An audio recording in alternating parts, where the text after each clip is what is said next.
தோட்டத்தில் இருக்க செடிக்கெலாம் மீன் அமிலம் கொடுக்க போகிறேங்க. இதை நானே ப்ரிப்பேர் பண்ணது. இதை ப்ரிப்பேர் பண்ணுறது ரொம்ப ஈஸி. இது ஒரு சின்ன பாட்டிலில் ஊற்றி வச்சுக்கிட்டோம்னா நம்ம அப்பப்போ எடுத்து யூஸ் பண்ணுறதுக்கு ஈஸியாக இருக்கும். இது 5 லிட்டர் ஸ்ப்ரேயர்.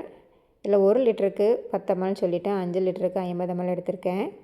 இது தோட்டத்தில் இருக்க எல்லா விதமான செடிக்குமே ஸ்ப்ரே பண்ணலாம். காய்கறி செடி, பழஞ்செடி, பூச்செடின்னு சொல்லிட்டு எல்லா விதமான செடிக்குமே ஸ்ப்ரே பண்ணலாம். இதை இலையிலையும் ஸ்ப்ரே பண்ணலாம், மண்ணிலையும் ஊற்றி விடலாங்க. இதில் நைட்ரஜன், அமினோ ஆசிட்ஸ், ப்ரோட்டீன்ஸ்லாம் இருக்குது.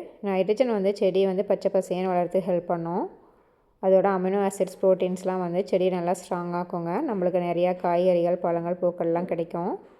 மண்ணில் ஊற்றி விட்றதுனால மண்ணில் இருக்க மைக்ரோ ஆர்கானிசம்ஸ்லாம் மல்டிப்ளை ஆகும். இதனால சாயிலோட ஃபர்டிலிட்டி இன்க்ரீஸ் ஆகுங்க. இது ஸ்ப்ரே பண்ணுற டைம்னு பார்த்திங்கன்னா வந்து மார்னிங் இல்லை ஈவினிங் தான் ஸ்ப்ரே பண்ணோம். இது ப்ரிப்பேர் பண்ணுறதும் ஈஸி, சீக்கிரம் கெட்டு போகாதுங்க. நம்ம இதில் நாட்டு சக்கரை சேர்க்கறதுனால இதில் இருக்க மைக்ரோ ஆர்கானிசம்ஸ் பெருகிட்டே தான் இருக்கும். அதனால் இது வந்து சீக்கிரமாக கெட்டு போகாது. இதை நாம் வந்து 10 நாளைக்கு ஒருக்கா செடிகளுக்கு கொடுக்கலாங்க.